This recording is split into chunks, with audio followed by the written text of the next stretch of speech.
सभी को सादर नमस्ते। आर्य समाज की जय हो। नमस्ते। सादर नमस्ते सूरीनाम से। नमस्ते। First of all, a big thank you for coming here from very much far from Kenya and Nairobi, right? So, मेरा पहला प्रश्न होगा कि ये आपकी कौन सी पीढ़ी है जो आर्य समाज से जुड़ी है? ये हमारी fourth generation. Great.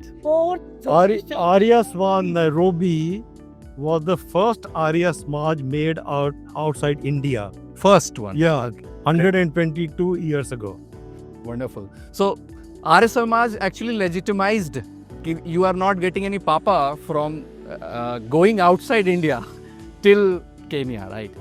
Now, my second question would be like, means what inspired you? Means coming back to this event, means what was reason, which kind of video, who told you from social media or any person that you know that from Arya Samaj contacted you means? This महासम्मेलन का जो birth हुआ था was in New York. Oh, okay, the first one. Yeah, so we were in New York. उधर काफ़ी suggestions आए on our insistence that we must discuss the future of Arya Samaj. Okay? तो उस time से हम लगे हुए हैं प्लानिंग में, because I have been also on the planning committee, कि इस सम्मेलन से आगे काम कैसे करेंगे, क्योंकि जो आर्य समाज अभी है is at a critical phase. Right. हमारी काफ़ी लोग जुड़ नहीं रहे, यंगस्टर्स आ नहीं रहे, तो ये क्रिटिकल इश्यूज है।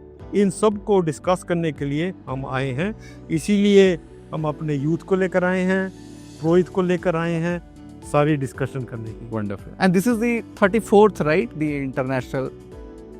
We have 34th है, पर हमने तो 2-3 अटेंड किए हैं। Okay.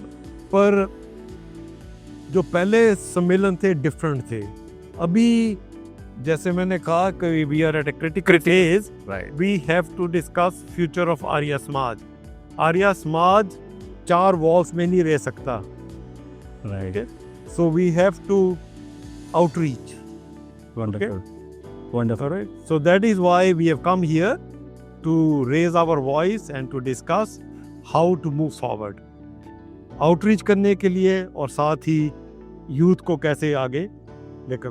So this is not actually a kind of just a reunion, but it's a brainstorming between people. दोनों है, दोनों है। Is reunion also. जब हमने पिछले साल 150th एनिवर्सरी नैरोबी मनाई थी, तो सब आए थे, इधर से भी अमेरिका से सब आए थे। तो यह भी रिटर्न विजिट है, it's reunion but also brainstorming. Wonderful.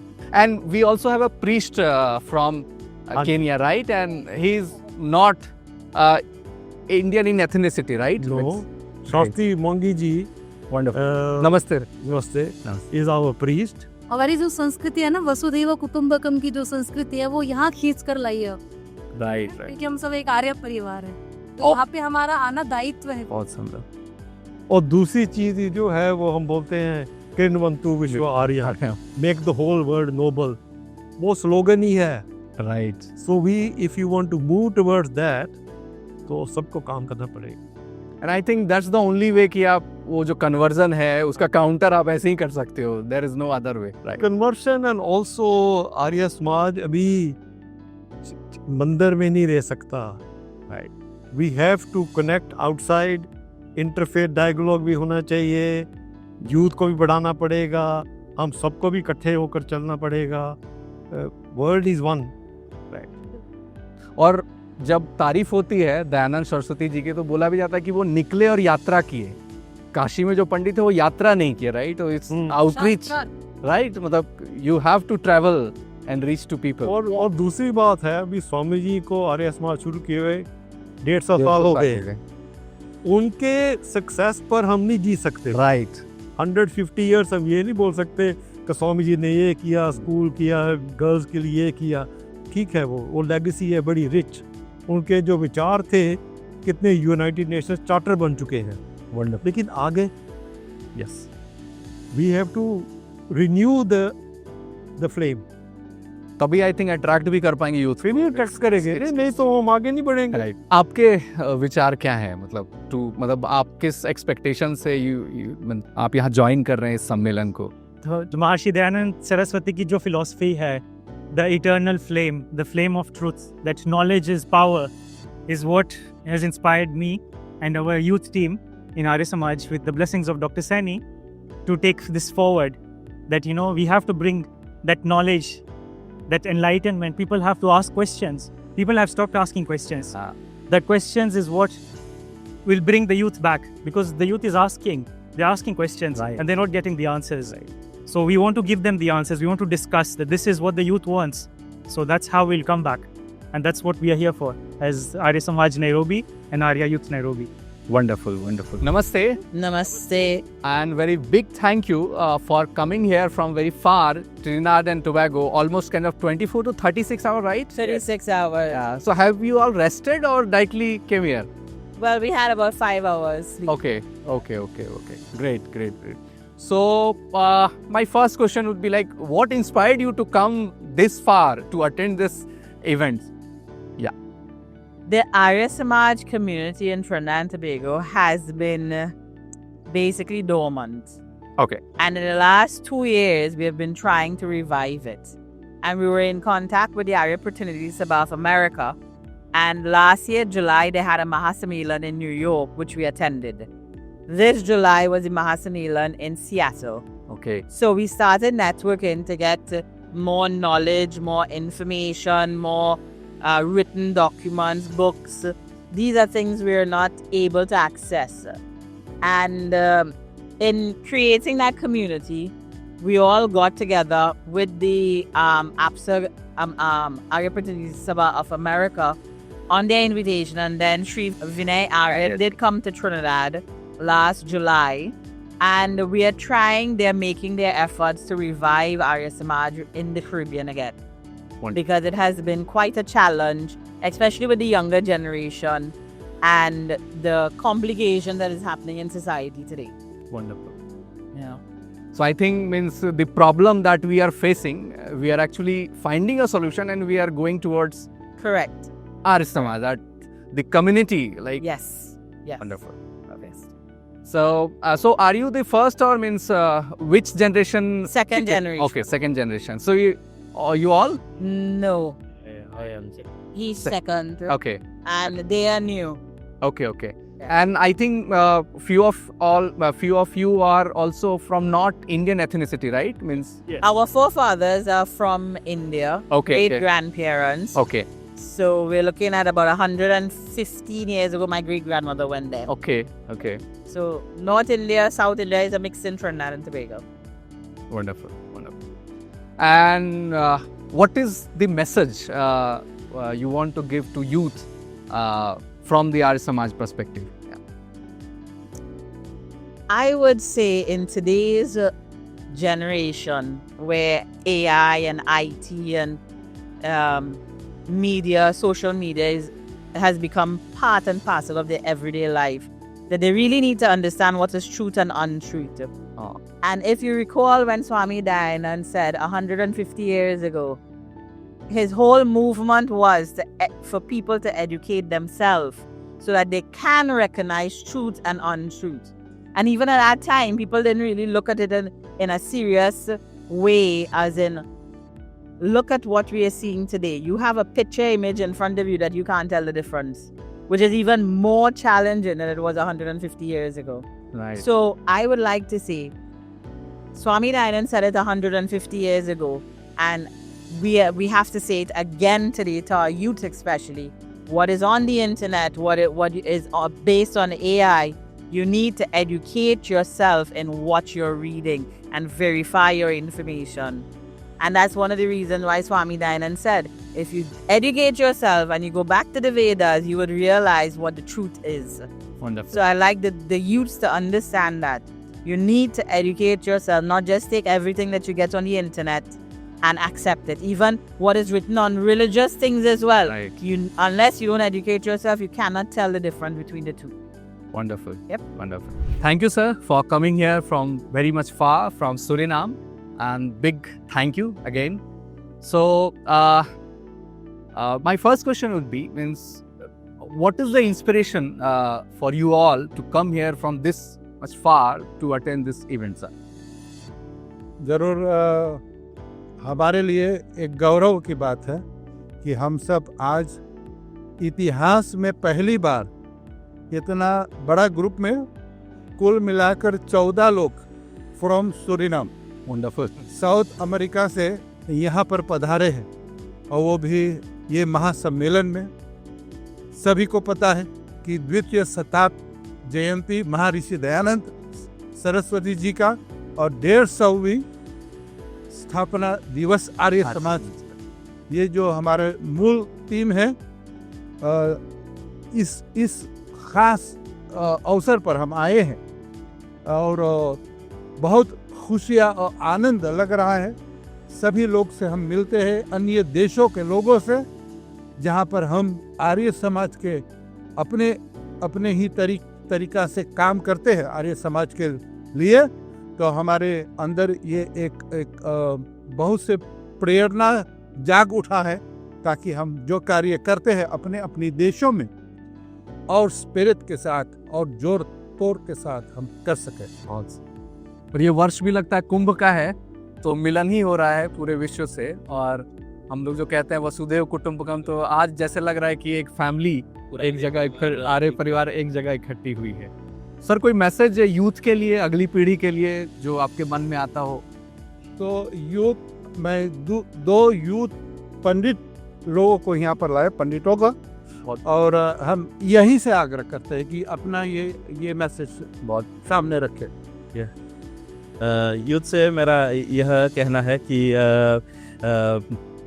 जिस तरह से महर्षि दयानंद जी का ख्वाहिश था, तो हम लोग उसको बरकरार रख रहे हैं और महर्षि दयानंद का जो सपना है उसका पूरा कर रहे हैं। और हम हमेशा छोटे से बचपन से जब भी घर पे हवन होता था उससे प्रेरणा पाए हैं जितने भी पंडित वर्ग, और उसी को देख करके हम बड़े हुए हैं। और हमारे सूरीनाम देश में मैं भी अपनी ओर से यत्न करता हूं कि सोशल मीडिया के माध्यम से, जितने भी सोशल साइट्स है उनके माध्यम से, सूरीनाम देश में ख़ास तौर से हम डच भाषा में बात करते हैं, तो वहाँ पर मैं यह यत्न करता हूँ कि डच भाषा में उसको अनुवाद करूँ, मंत्र और हवन के बारे में और हमारे जितने भी संस्कार है, ताकि युवाओं को उस के बारे में और भी इन्फॉर्मेशन मिले, ताकि वो उसमें प्रेरणा भी पाए और ताकि धीरे धीरे वे भी मंदिर को आए और इस संस्कार में भर्ती हो। जी, बहुत सुंदर, बहुत सुंदर। So technically it's a kind of outreach program कि हम पहुंचे लोगों तक, और सोशल मीडिया भी बहुत बड़ा टूल है। आप सर कुछ शब्द कहना चाहेंगे इस सम्मेलन के बारे में, आर्य समाज के बारे में?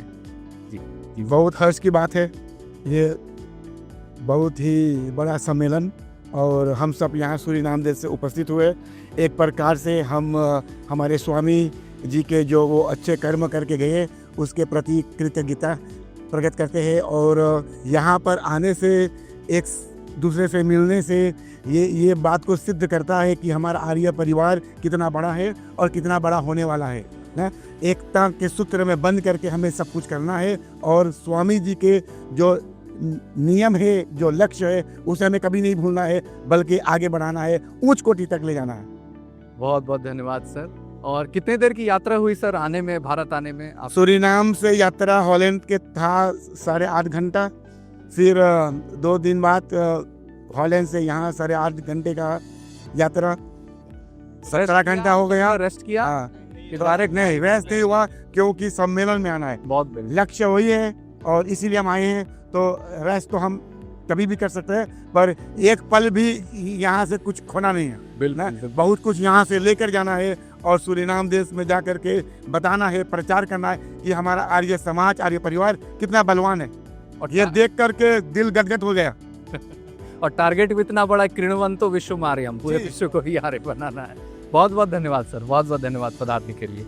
हाँ, वैसे जैसे मैंने आप लोगों ने सुने हैं, तो महर्षि दयानंद सरस्वती जी ने मध्य युग के दौरान इतनी मेहनत करके जो बुराइयां हमारे समाज में था उसको दूर करने के लिए आर्य समाज की स्थापना किया। आज हम देख रहे हैं कि उसी को हम आगे बढ़ा रहे हैं, और मेरे युवाओं से भी यही निवेदन है कि आप भी आओ, उठो, जागो, आगे बढ़ो। जो महर्षि दयानंद जी कहता था, उठो, जागो, आगे बढ़ो, और वेद का जो ज्ञान है उसको अपनाओ। ओम का झंडा हमारे लिए हमेशा ऊंचा रहना चाहिए। बहुत से धन्यवाद। बहुत बहुत अच्छा, हमारे ओर से भी सादर से नमस्ते सबके। हम सबके बहुत खुशियाँ है कि वो बीज जो महर्षि स्वामी दयानंद ने बोध के चल गया और बैक टू द वेदास कि हम लोग के चाहे वेद ज्ञान जो है फिर से अपनावे के, उसे पसारे फैलावे के, तो वो बहुत धन्यवाद महर्षि स्वामी दयानंद। सार्ध शताब्दी अंतर्राष्ट्रीय आर्य महासम्मेलन में आइए मिलते हैं बांग्लादेश से आए हुए प्रतिनिधि मंडल से। आप सबका बहुत बहुत स्वागत है। तो जानना चाहेंगे कि अभी बांग्लादेश में सत्ता परिवर्तन से भारतीयों की स्थिति बहुत खराब है। ऐसे में आर्य समाज उनकी रक्षा के लिए, उनकी सुरक्षा के लिए, उनके प्रोत्साहन के लिए क्या कर रही है? নমস্তে। সরকার পরিবর্তন হওয়ার সাথে সাথে আমাদের আর্য সমাজের প্রচার প্রচারণায় খুবই বিঘ্ন সৃষ্টি হচ্ছে। এজন্য আমরা আন্তরিকভাবে দুঃখিত। তার শত বাধার মধ্যেও আমরা চেষ্টা চালিয়ে যাচ্ছি আমাদের আর্য সমাজে কার্যক্রমের উন্নতি সম্প্রসারণের জন্য। খুবই কষ্টের মাধ্যমে আমাদের দিন অতিবাহিত হচ্ছে। তার মধ্যেও আমাদের স্বধর্মকে এবং সত্য আশ্রয়কে প্রতিষ্ঠার লক্ষ্যে আমরা চতুর্দিকে ছুটে বেড়াচ্ছি এবং আমাদের এই ধর্মের প্রতি আমাদের জাতিকে উন্নতির জন্য সচেষ্টভাবে পাশে থাকার জন্য, তাদের মনের সাহসকে উজ্জীবিত করার জন্য দয়ানন্দ সরস্বতী যে আদর্শিত বাণী স্বরাষ্ট্র স্বভূমি, সেই স্বরাষ্ট্র স্বভূমি রক্ষার জন্য তাদেরকে উজ্জীবিত করতে চেষ্টা করছি। অতীব সতর্কতার সহিত এই কার্যে অংশগ্রহণ করতে হচ্ছে। তারপরেও বেঁচে থাকার লড়াইয়ের মতন আমরা আর্য সমাজের সম্প্রসারণ এবং তার বৃদ্ধির প্রকাশের জন্য আমরা আপ্রাণ চেষ্টা চালিয়ে যাচ্ছি। পাশাপাশি আমাদের আন্তঃরাষ্ট্রীয় আর্য সমাজের সাহায্য সহানুভূতি তাদের আমাদের পাশে থাকলে পরে আমরা আরও মানসিকভাবে শক্তি সম্পন্ন হব এবং আমাদের প্রচার প্রচারণায় অতীব সুদৃঢ়ভাবে আমরা অগ্রসর হতে পারবো বলে আমি আশাবাদ ব্যক্ত করছি। নমস্তে। जी बिल्कुल। तो बांग्लादेश से आप भारत में आए हैं इस अंतर्राष्ट्रीय आर्य महासम्मेलन में सम्मिलित होने, कैसा अनुभव हो रहा है? नमस्ते। बात ये कि ये अंतर्राष्ट्रीय आर्य महासम्मेलन इधर हो रही है, बहुत ही मनोभावीय कार्यक्रम। हम लोगों ने तो बहुत बहुत आनंद हो, बहुत बहुत प्रसन्न भी हो, क्योंकि ये महान कार्यक्रम में हम लोगों ने इधर आ सकती हो और आ भी गया हो। और इसके बाद में क्या है ना, अभी बांग्लादेश का जो हालचाल है इसके बगल में इधर आना पड़ता है, थोड़ा दिक्कत तो पड़ जाता है, लेकिन बहुत ही आनंद अनुभव हो रहा है। इसके लिए मैं ये जो टीम है, जो ये अंतर्राष्ट्रीय आर्य महासम्मेलन के कार्यकर्ता है, जो ऑर्गेनाइजेशन है, सभी के मैं सादर नमन करती हूँ, क्योंकि इतना सुंदर, इतना महानुभावी प्रोग्राम इसमें किया है। इसके लिए सभी को मैं फिर और नमन करती हूँ। नमस्ते। आइए हम मिलते हैं सिंगापुर से आए हुए प्रतिनिधि मंडल से, जो भारत से हजारों मील दूर संस्कार, संस्कृति और आर्य समाज की लॉ को, सिद्धांत को जीवंत कर रखा है। आपका बहुत बहुत स्वागत है। नमस्कार, मेरा नाम राजेश है और सभी चैनल के दर्शकों को बहुत बहुत नमस्कार और बधाई। अपने बीच में श्रीमान विजय नारायण दुबे जी हैं, उनके पुत्र अनिल दुबे जी, श्रीमान ओपी राय जी जो आर्य समाज सिंगापुर के प्रेसिडेंट, संस्थापक और डीएवी स्कूल के प्रिंसिपल हैं, श्रीमान करमचंद पांडे जी, श्रीमान इंद्रजीत राय जी। तो मैं निवेदन करूंगा हमारे सिंगापुर के भीष्म पितामह डॉक्टर ओपी राय जी को कि वो सिंगापुर के आर्य समाज के विषय में कुछ बात बताएं। सबसे पहले मैं ये कह रहा था कि सिंगापुर का आर्य समाज का पहले का पुराना नाम 1914 में शुरू हुआ है, यंग मैन आर्य समाज। तो कई साल में एक 14 वर्ष का बच्चा वो चलाया और कई बच्चों लोगों का यंग मैन आर्य समाज शुरू हुआ है। लेकिन 1927 में नाम बदल करके आर्य समाज सिंगापुर हो गया। तो आर्य समाज सिंगापुर तभी से 1927 से चल रहा है। तो शुरुआत में कम लोग थे, लेकिन आहिस्ते आहिस्ते बढ़ा। जैसे जैसे डिमांड पब्लिक की होने लगी कि भाई हिंदी में भी मानवता दिया जाए, हिंदी में भी पढ़ाई हो के, सिर्फ अंग्रेजी में नहीं। तो आहिस्ते आहिस्ते इन 1957 में DAV Hindi school registered government के साथ हुआ है। लेकिन वहाँ पर शुरुआत में 18 बच्चे से शुरू हुआ है, बट आहिस्ते आहिस्ते जो है 2002 में सरकार ने ये कह दिया कि हम हिंदी की मान्यता देंगे, ऑफिशियल लैंग्वेज रिकग्नाइज करेंगे। तो आजकल ये कुछ खुशी की बात है कि करीब कम से कम 8,000 बच्चे हिंदी पढ़ रहे हैं और सरकार ने 65 स्कूल दिया है, जिसमें DAV हिंदी स्कूल और हिंदी सोसाइटी दोनों मिल कर के काम कर रहे हैं। DAV हिंदी स्कूल में 4,000 बच्चे हैं और उनके पास 140 टीचर हैं, वो सब लोग हिंदी पढ़ाते हैं। तो पहला काम आर्य समाज ये है ना कि हिंदी का प्रचार कर रहा है। दूसरा चीज़ ये है कि इंटररेशियल मैरिज का भी वो कर रहे हैं। जैसे आज तक 70 साल में कम से कम 21,000 से ऊपर शादियां हो गई है, जो कि मिक्स मैरिज है। मतलब ये है कि भारतीय लोग चाइनीज़ से या अंग्रेज़ से, यूरोपियन से या दूसरे धर्मों से शादी किए हैं। तो आजकल वो भी काम कर रहा है आर्य समाज। तीसरी ये चीज़ है कि आर्य समाज चाहता है कि सेल्फ सफिशिएंट। तो पहले एक आर्य समाज था, आजकल 4 आर्य समाज हो गए। मतलब ये कि 3 बिल्डिंग और ले लिए हैं ताकि वो सेल्फ सफिशिएंट हो जाए। तो इसी तरह से आहिस्ते आहिस्ते आर्य समाज तरक्की कर रहा है। और सबसे मान्यता ये है ना कि government, Singapore government Arya Samaj को मान्यता दी है, प्रमोशन ऑफ हिंदी लैंग्वेज और फाइनेंशियल सपोर्ट देती है। वो कहती है कि हम पैसा देंगे, ग्रांट्स देंगे ताकि आप लोग हिंदी चलें और पढ़ाएं। और कल्चरल एक्टिविटीज़ ये है ना कि सभी हिंदू धर्म का सभी चीज़ का हम लोग मानवता दी है। एक साल में 14 संस्कार करते हैं, जैसे दिवाली हुआ, होली हुआ, मदर्स डे हुआ, सभी चीज़ ऐसा ही हम लोग 14 कृष्ण जन्माष्टमी हुआ, रामनवमी हुआ, ये सब कल्चरल एक्टिविटीज़ हम लोग भी करते हैं। तो और ये सब चीज़ बढ़ावा भी करते हैं कल्चरल एक्टिविटी। और दूसरी चीज़ ये है ना कि अगर जो किसी को फाइनेंशियली कुछ ऐसा हो जाता है कि वो दे नहीं सकते हैं, जैसे क्रीमेशन हो या किसी चीज़ का फाइनेंशियली लट साउंड है, तो आर्य समाज आगे आकर मदद करता है, उसका सभी चीज़ को इसमें भी आगे बढ़ता है। तो सोशली, कल्चरली, एजुकेशनली सभी की चीज़ें फाइनेंशियली सपोर्ट करता है और एजुकेशन में बहुत हेल्प करता है। जो बच्चे कैन नॉट अफोर्ड टू पे स्कूल फीस, वो फाइनेंशियल सपोर्ट करता है और कहता है कि नहीं, हिंदी पढ़िए आप, don't worry about the fees, पहले जो है हिंदी का प्रचार करिए। तो this way also we help. Thank you very much. धन्यवाद, बहुत बहुत धन्यवाद। रंजीत जी का बहुत बहुत धन्यवाद। जी बिल्कुल, आपका बहुत बहुत धन्यवाद। और ये सिंगापुर की प्रतिनिधि टीम, और जहां आज पूरे देश में आर्य समाज आगे बढ़ रही है, वहीं पूरे विश्व में भी आर्य समाज की ओर से लोगों को वेदों की ओर मोड़ा जा रहा है। स्वामी दयानंद सरस्वती के सिद्धांतों से उन्हें अवगत कराया जा रहा है और उनके जीवन को एक नया आयाम मिल रहा है। इस आर्य समाज सिंगापुर के कार्यों को अगर हम देखते हैं तो ये प्रेरणा है हम सब के लिए, और सिंगापुर के लोगों को भी मार्गदर्शन मिल रहा है वेदों की ओर लौटने में।